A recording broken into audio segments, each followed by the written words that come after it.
추수감사절이 우리에게 주는 영적인 의미, 무엇보다도 우리가 첫 번째 질문을 좀 해야 할 것은, 하나님께서 2025년 추수감사절을 맞이하면서 무엇을 우리에게 요구하시는가? 이것이 설교자의 고민이고 또 모든 성도들의 고민이 되어야 합니다. 하나님께서 이 절기에 우리에게 무엇을 요구를 하시는가? 그래서 보통 신약 성경 말씀을 가지고 또 구약 성경의 일부의 말씀을 가지고 감사절에 대한 설교의 본문을 택하는데, 저는 역대하 36장 22절 23절에서 하나님께서 우리에게 주신 요구가 무엇인가를 찾기 시작했습니다. 그랬더니 이 속에는 참으로 놀라운 하나님의 확실한 요구가 있었어요. 여러분, 저와 여러분의 그리스도인의 삶의 길은 하나님이 요구하심을 충족시켜주고 그분이 요구하심을 따라가는 것입니다. 하나님을 끌어가는 자가 아니고, 하나님 내 요구를 채우신 분이 아니고, 내가 하나님이 요구하신 것을 충족시켜드리는, 이게 크리스찬의 삶이지요. 그래서 오늘 저는 하나님의 하신 일을 한번 기억해 보자는 거예요. 기억이 분명할 때 감사가 나옵니다. 여러분, 성경은 두 가지로 우리에게 그 주제를 굳이 설정한다면 잃어버릴 것, 그리고 잊지 말아야 할 것, 이 두 가지로 나눌 수가 있어요. 그래서 우리가 성경에는 옛것은 잊어버려라, 이 옛것이란 이 말은 예수님을 만나기 이전에 우리의 모든 것을 다 잊어버리라는 것입니다. 그리고 새 것을 기억하고 살라는 것이죠. 이 새 것은 구약 성경에서 새 언약이라고 하는 뉴 커버넌트라고 이렇게 영어로 얘기할 수가 있습니다. 새 언약을 기억하며 살아라. 그러면 예수님께서 십자가에서 죽으시기 전에 사랑하는 제자들과 함께 성찬식을 하셨잖아요. 그 성찬식도 새 언약입니다. 하나님의 택한 백성들과 죄인들과 예수님과의 만남에 대한 새 언약. 그래서 그것을 내가 다시 올 때까지 잊지 말고 꼭 기억하라. 새 언약을 기억하라고 그래요. 그리고 옛 것은 잃어버리라. 그런데 하나님의 하신 일을 우리가 시제적으로 보면 과거에 일을 하셨고, 현재도 일하시고, 미래도 일하십니다. 그래서 과거, 현재, 미래를 통틀어서 하나님의 하신 일로 묶어낼 수가 있어요. 그래서 성경에서 하나님의 하신 일 중에 꼭 기억해야 할 것이 있다. 그것은 잊지 말고 기억을 하고 살아라. 그것을 기억지 못하면 현재, 미래는 감사의 생활이 안 돼요. 하나님과의 관계가 유지가 못 돼요. 그냥 단절이 돼버려요, 하나님과의 관계. 그래서 과거에 꼭 기억해야 할 것이 무엇인가? 여러분, 그래서 이 문제에 대해서 깊이 요구를 하다 보니까 어떤 분은 몇 월 며칠 날 몇 시에 네가 구원받는 것을 날짜를 모르면 구원받지 못했다라고 하는 오류를 범하게 됩니다. 그래서 성경은 우리에게 몇 월 며칠 날 몇 시를 기억하라는 의미가 아니라 구원받은 날을 기억하라. 구원받은 이 날은 있어요. 저와 여러분 확실한 그 날짜에 내가 새벽 못 올지라도. 그래서 요한복음에 보면은 바람과 같이, 성령의 사람은 바람과 같이, 어느 날 내가 예수님의 신앙 고백하게 됐습니다. 주님을 고백하게 됐어요. 그리고 주님이 나의 구주 되심을 확실히 믿게 되는 것이죠. 그래서 그 순간을 우리는 구원받은 날을 잊지 말고 늘 기억을 해라. 그러면 이 구원받는 날은 구약에서는 유월절이라고 합니다. 유월절. 유월절은 어린 양을 잡아서 문설주의 문인방에 피를 바르고 그 안에 있는 사람들이 구원받습니다. 근데 신약에서는 이 유월절이 어린 양으로 오신 예수 그리스도의 십자가입니다. 십자가에 죽으신 예수님, 예수님이 없는 십자가는 마땅히 자기의 죄를 지고 죽어야 할 그 자리를 가리키는 거예요. 그러나 우리가 믿는 것은 십자가는 십자가인데 예수님이 계신 십자가, 예수님이 못 박히신 그곳을 우리는 십자가라고 얘기를 합니다. 그래서 그 십자가를 기억하라, 꼭 잊지 말라, 그 말이었습니다. 그래서 구약의 유월절의 중심과 본질은 어린 양이죠. 어린 양. 단순한 절기가 아니라 그 가운데 어린 양이 있습니다. 어린 양. 그러면 어린 양이 그냥 같이 공존한 것이 아니라 우리 가운데서 철저하게 죽임을 당했다는 것입니다. 어떻게 죽임을 당했죠?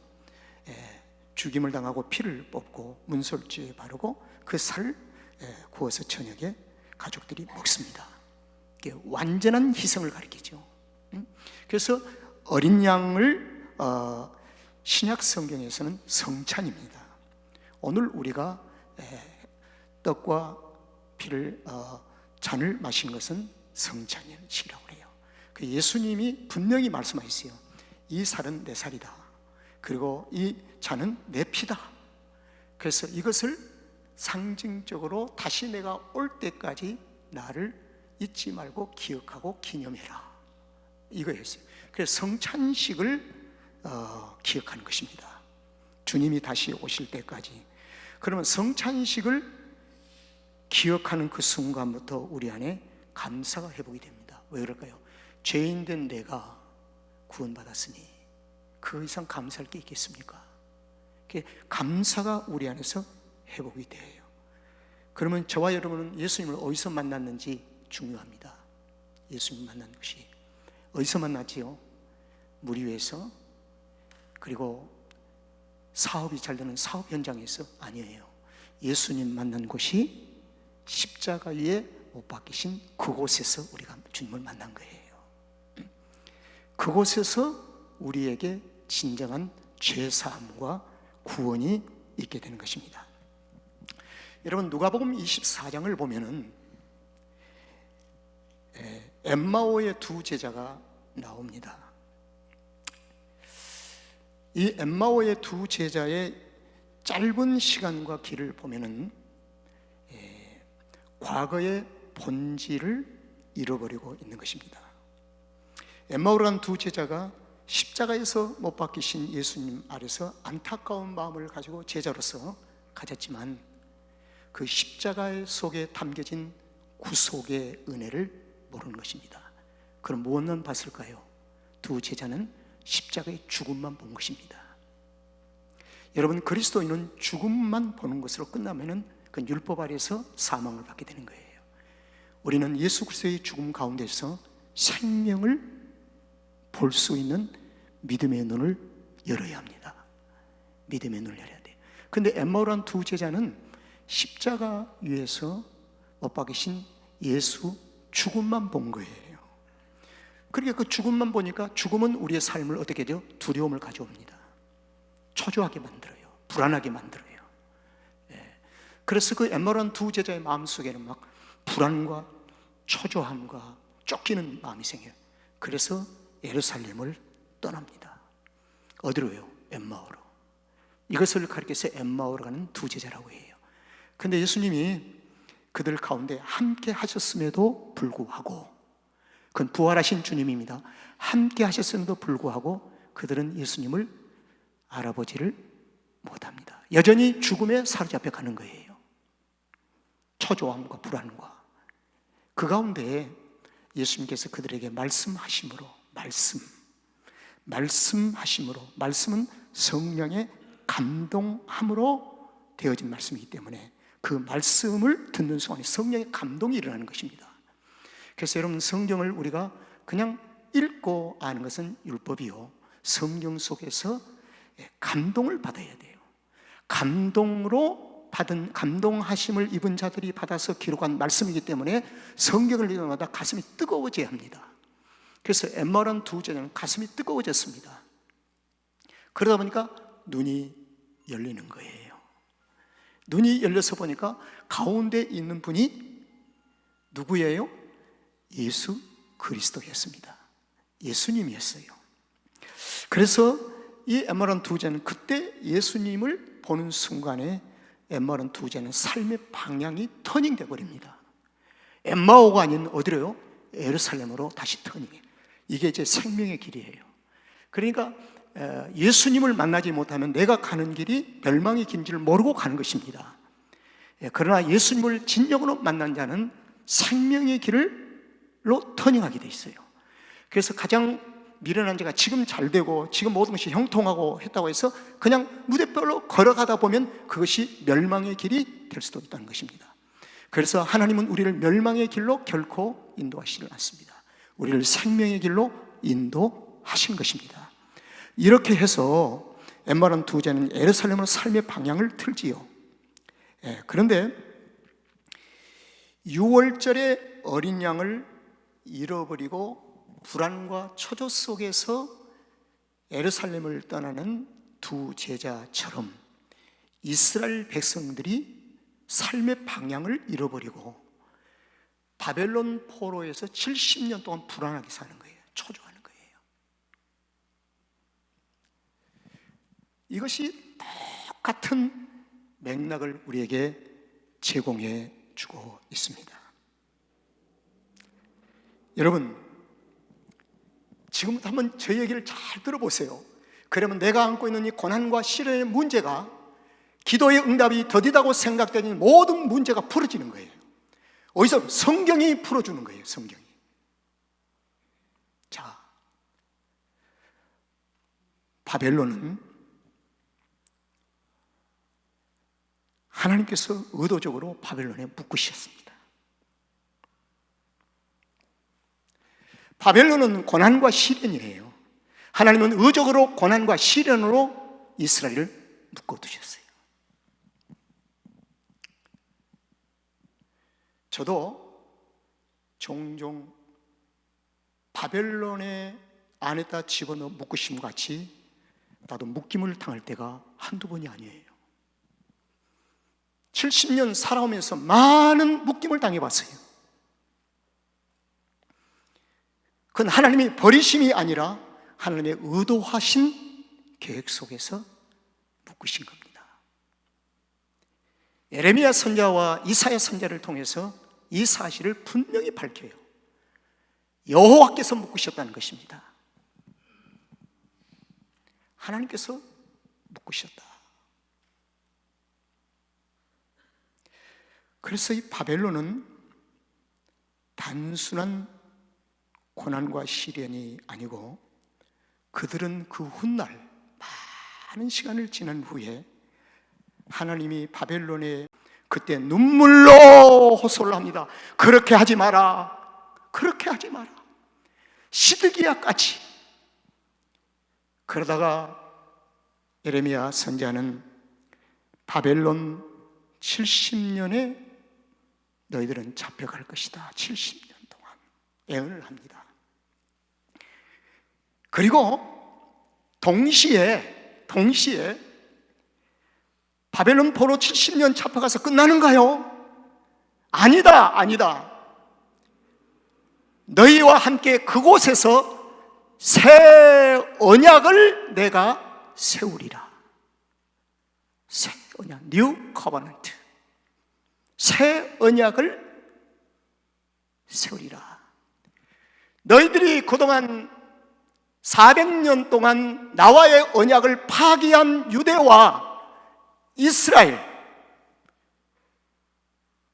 언약을 파기해버렸기 때문에 70년 동안 내가 그들을 묶어두고 그 가운데에서 내가, 성경은 이렇게 얘기합니다. 이스라엘 집과 유다의 집과 다시 내가 새 언약을 그곳에서 세우리라. 정확하게 있어요. 여러분, 우리가 가는 방향으로 그대로 가면 안 됩니다. 새 언약을 반드시 갱신해야 돼요. 새 언약을 세우지 않으면 모든 것이 더 기쁜 수렁 속으로 들어가는 거예요. 이게 그리스도인이 성경을 보는 영적인 비유입니다. 그래서 목회자도 때론 두려운 거예요. 그게요, 두려운 거예요. 애쓰고 힘쓰고 아무리 몸부림쳐도 안 되는 것입니다. 여러분, 오늘 감사절에 제가 이 한 말씀을 어느 정도 여러분들이 이해하고 계신지는 모르겠지만,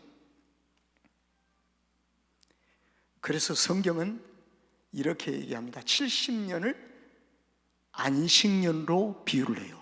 한번 21절을 보여주세요. 21절. 이 말씀이 그렇게 중요해요. 우리 다 같이 한번 읽어보실까요? 시작.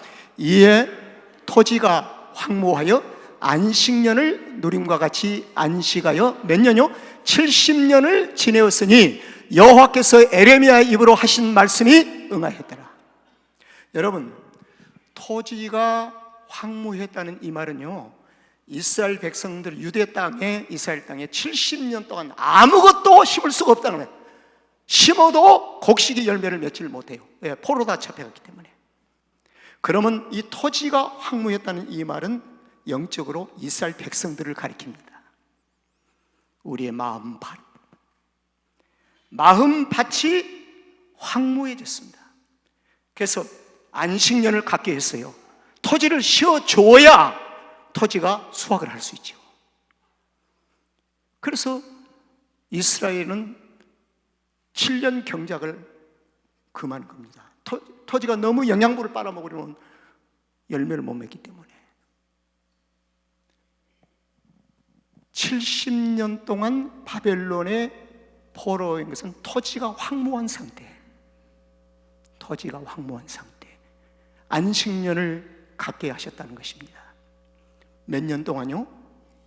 70년 동안. 여러분, 70년 동안은 아무리 곡식 심어도 안 됩니다. 열심히 물 대줘도 안 돼요. 70년을 지내었다는 것입니다. 쓸모없는 땅, 하나님은 버리지 아니하시고 안식을 갖게 하신 후에 하나님은 다시 그 땅을 기경합니다.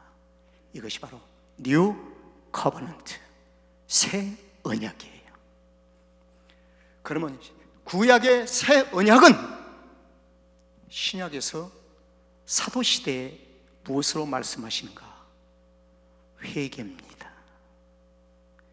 회개치 아니하면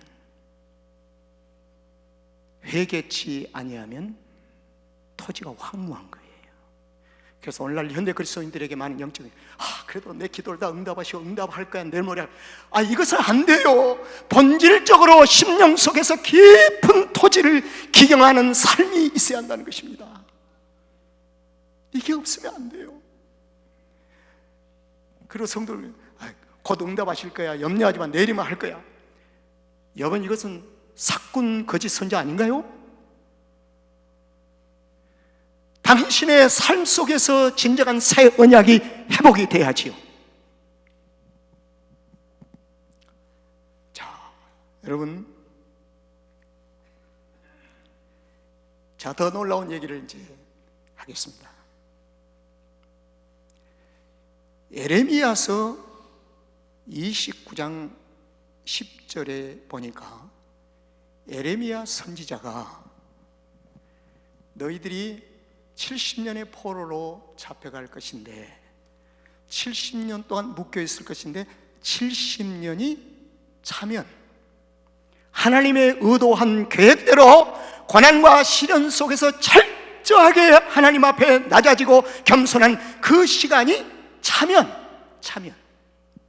예레미야 선지자가 얘기를 했어요. 차면 그 다음에 예레미야서 31장에서 뭐라고 했냐면은, 내가 유다와 이스라엘 집과 그때 새 언약을 세워서 너희로 돌아오게 하리라. 이것이 에레미야 선지자가 한 정확한 말입니다. 그런데 이사야 선지자와 에레미야 선지자가 같은 동시대에 따블이 되는데, 이사야 선지자가 뭐라고 하냐면, 그때 너희를 돌아오게 하는 사람은 바벨론을 통해서 한 것이 아니라, 바벨론이 70년 묵혀서 미안하니까 놓아주는 것이 아니라, 바벨론이 아닌 저 변방에 있는 바사의 고레스를 통해서 내가 너희를 돌아오게 하리라. 이사야 선지자는 정확하게 이름까지 밝혀버렸어요. 여러분, 바벨론이 70년 동안 묵다가 노동 착취하고 그래서 미안하니까 돌아가라, 이게 아니에요. 하나님은 바벨론을 쓰시고 철저하게 짓밟으십니다. 없애버려요. 여러분, 바벨론은 오늘날 말하자면 어디를 가리냐면 이라크를 가리킵니다. 이라크 땅에. 그 다음에 바사는 어디냐면 이란 땅을 가리켜요. 가까운 거리가 아닙니다. 예루살렘으로부터 먼 거리예요. 그래서 성경은 요시야 왕이 하나님의 품으로 백성들이 돌아오고 난 후에 잠시 돌아왔다가 여호아하스 아들 때부터 바로 되자마자 하나님 품을 떠나버립니다. 하나님 품을 떠나. 저는 요즘 저희 큰아이하고 얘기 중에 이런 얘기가 있어요. 성은아, 아빠하고 대화 중에 좀 걸림돌이 있으면 그것으로 인해서 네가 아빠를 멀어지게 하거나 또 하나님을 멀어지게 하는 삶의 요소로 시험이 들어서는 안 된다. 아빠, 내가 이제 그 정도의 신앙은 말씀으로 좀 이기고 있어. 나는 과감히 얘기하거든요, 아들한테. 과감히 얘기해요. 여러분, 저는 바벨론 포로 70년을 예언했지만 그 가운데서 빚어지고 있는 하나님의 당신의 백성들을 한번 생각해 봅니다. 치근한 면도 있지만 그러나 하나님의 품 안에 있다는 사실이 너희들은 복받은 자라고 저는 메시지를 던져주고 싶습니다. 너는 복 있는 사람이야.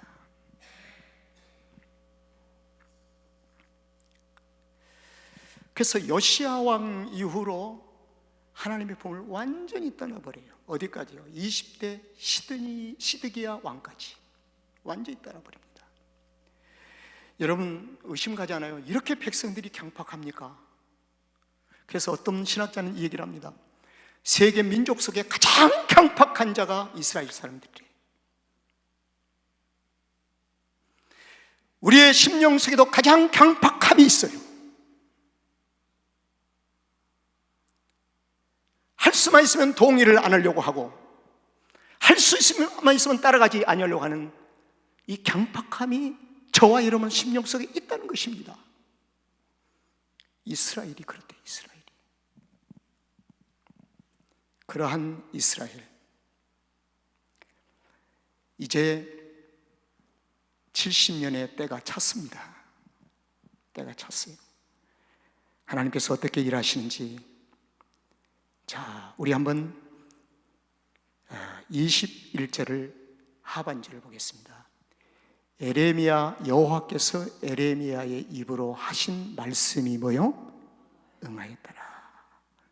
하나님의 선지자의 말을 책임지시는 하나님. 그래서 저는 이런 우리 삼성장로의 공동체에 이런 얘기를 좀 하고 싶어요. 서로 간에 우리 말을 하나님이 책임지시니까 축복의 말을 하고 이해하고 안아주고, 저주라고 하는 단어는 드러나지 않지만 왠지 모르게 흐름이 저주요, 흐름이 시기와 질투요, 이런 용어 속에 서로 주고받는 공동체는 불행한 것입니다. 불행한 거예요. 서로 축복하는 거예요. 그래서 저는 저희 집에서 우리 딸아이도 있지만 한숨 절대 못 쉬게 합니다. 내 앞에서 한숨 쉬면 취소해.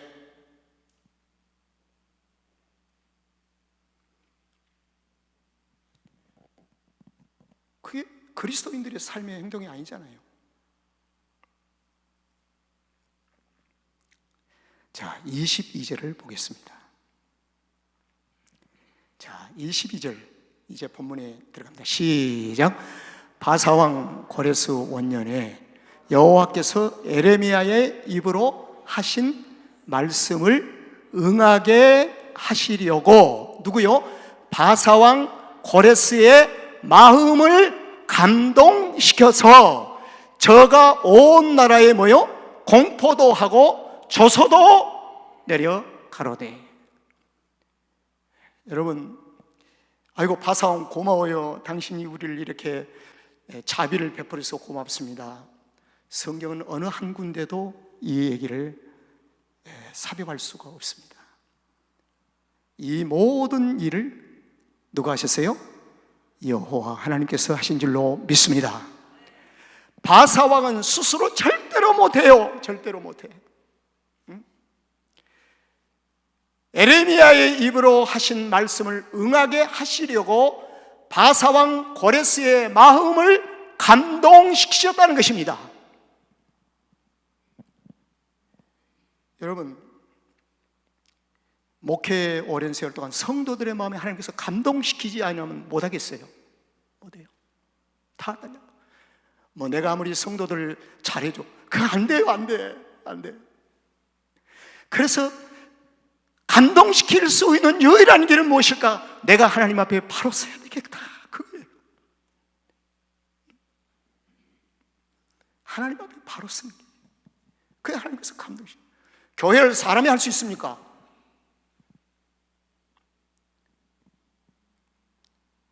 인간관계를 잘한다고 해서 사람이 교회를 할 수 있습니까?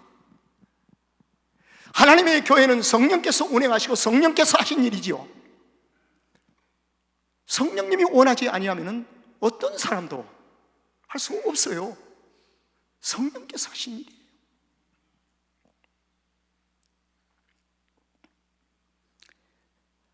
바사왕 고레스의 마음을 감동시켜가지고 온 나라에 공포하고 조서를 내려보내게 합니다. 여러분, 하나님은 왜 바벨론이 포로로 70년 동안 붙잡고 있던 바벨론을 들어 사용하지 아니하시고 바벨론을 제쳐두시고 바사를 다시 사용하실까? 바벨론은 율법 아래서 신음하고 고통하고 사망 가운데 있는 상태를 바벨론이 하나님의 도구로 사용한 겁니다. 그래서 어떤 분은 바벨론은 율법 아래 저주받은 것을 성경에서 응하시게 하시려고, 그래서 철저하게 70년 동안 바벨론 포로에 종살이 하는 거예요. 여러분, 율법 아래서 종살이죠. 우리는 율법 아래서 사망입니다. 우리는요. 율법은 결코 우리를 자유케 할 수가 없습니다. 오직 우리를 자유케 하실 분은 예수 그리스도십니다. 바벨론이 우리를 율법 아래 묶어두고 우리를 또 자유케 할 수는 동시에 기능이 없어요. 그래서 하나님은 바벨론 대신에 저 변방에서 조그만 티끌 같은 나라를 흥왕시키세요. 하나님 키웠다고 표현합니다. 성경에는 키웠다. 키워가지고 바사를 키워가지고 바벨론을 먹게 하시고, 그리고 바사의 고레스 왕 원년에 온 이스라엘 백성들, 유대 백성들에게 조서를 내려보내고 공포를 하게 합니다. 어떻게? 풀어놓아 주어라. 풀어놓아라. 그리고 자유롭게 너희 나라로 돌아가라. 예루살렘으로 돌아가라 하고 조서를 보내요. 이게 무엇을 의미하지요? 자, 23절을 보겠습니다. 바사왕 고레스는 말하니, 바사왕 고레스가요 여호와를 하늘에 뭐요? 신, 이건 신 중에 최고의 신으로 얘기를 합니다. 다신을 믿고 있던, 이 신도 저 신도 믿고 있던 때에 여호와의 하늘의 신께서 세상 만국으로 내게 주셨다. 나를 명하여 유다 예루살렘의 전을 어떻게 해요? 건축하라. 전을 건축하라 하셨으니 너희 중에 무릇 그 백성된 자는 다 올라갈지어다.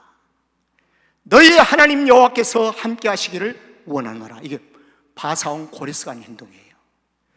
자, 이 말씀을 가만히 들어보면요, 하나님 고맙습니다. 나같이 티끌만도 못한 존재를 통해서, 존재를 위해서 지금 세계 도처에서 주님이 지금도 일하고 계십니다. 그게 감사하지요. 감사해요. 그래서 나는 지금 우리 교회에서 한 수십 번 얘기해서 이번 설교 준비하면서 그 생각이 나요. 저도 89년도 이민관한테 퇴짜 맞아 버렸잖아요. 가족들 데리고 쫓겨나왔어요. 이민국에서요. 왜? 유학생으로 등록된 불법 기간이 있었다는 거예요. 어쩔 수 없지요. 증명하는데. 그래서 그 증거를 내가 지금도 가지고 있잖아요. 그걸요. 아마 내가 무덤에 갈 때까지 그걸 가져갈 거예요. 그래 집에 돌아와서 어쩔 수 없지. 나가라면 나가야지. 죽게 맡기자. 며칠 후에 쪽지가 하나 편지가 날았어요. 그 이민관이, 내가 지금 암병에 걸렸으니 내가 오늘 마지막으로 너에게 영주권의 스탬프를 찍어주고 나는 떠난다. 나를 위해서 기도하려고. 누가 했냐? 주님이 하신 일이 아닙니까? 내가 보지 않는 곳에서 주님이 일하시지 않습니까? 나는 그 사실을 기억하고 있습니다. 확실히 믿습니다. 주님이 일하고 계신다는 거예요. 주님이 일하시. 중요한 것은 내가 할 일은 정직하게 주님만 앞에 바로 서면 되는 거예요.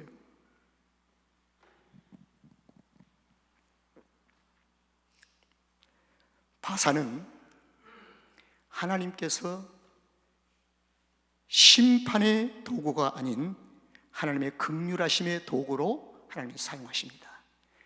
그래서 바벨론은 영적으로 율법, 구약, 바사는 신약을 가리켜요.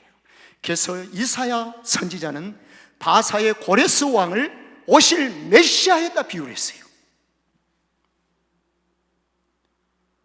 그래서 신구약 성경의 양날개가 바벨론과 바사입니다. 자,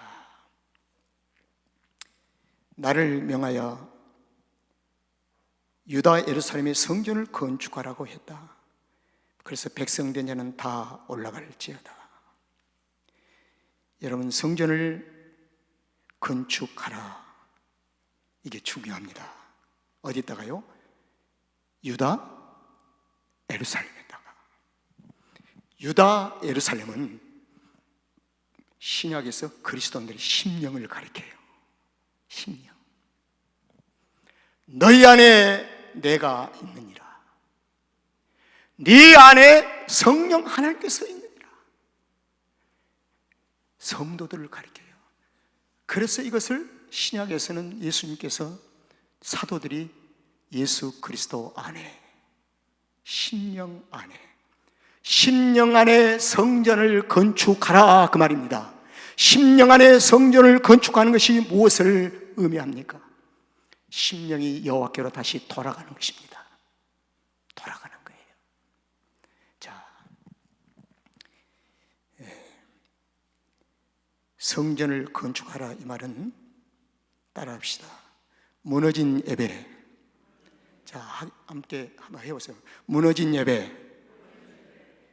두 번째, 식어진 기도. 셋째, 말씀을 향한 갈망의 상실. 말씀이 갈급하지 않아요. 이제는 이게 상실돼 버린 거죠. 잃어버린 첫사랑. 하세요. 잃어버린 첫사랑. 감사가 사라진 마음. 이게 무너져 버렸어요. 이게 없으면 성전이 무너져 버린 겁니다. 내 안에. 성전이 무너지면 황폐된 상태예요. 안 돼요. 아무리 쏘임을 써도요. 자, 그러면 2025년 추수감사절의 참된 열매를 한번 영상을 통해서 보도록 하겠습니다. 첫째, 시작. 다시 예배 자리로 올라가는 것입니다. 올라갈 진열, 올라가야 돼요. 둘째, 시작. 다시 기도의 자리로 올라가야 합니다. 셋째, 시작. 다시 말씀으로 올라가야 합니다. 넷째, 시작. 감사의 마음으로 올라가야 합니다. 무너진 마음의 성전을 다시 쌓는 결단이 필요합니다. 결단. 결론의 말씀을 마치겠습니다. 다 같이 한번 읽어보겠습니다. 시작. 추수감사절은 내 안에 무너진 성전을 다시 세우는 은혜의 날입니다. 감사로 회복하고 회개로 올라가며 예배로 다시 건축하시오. 그리하면 하나님께서 함께 하실 줄로 믿습니다.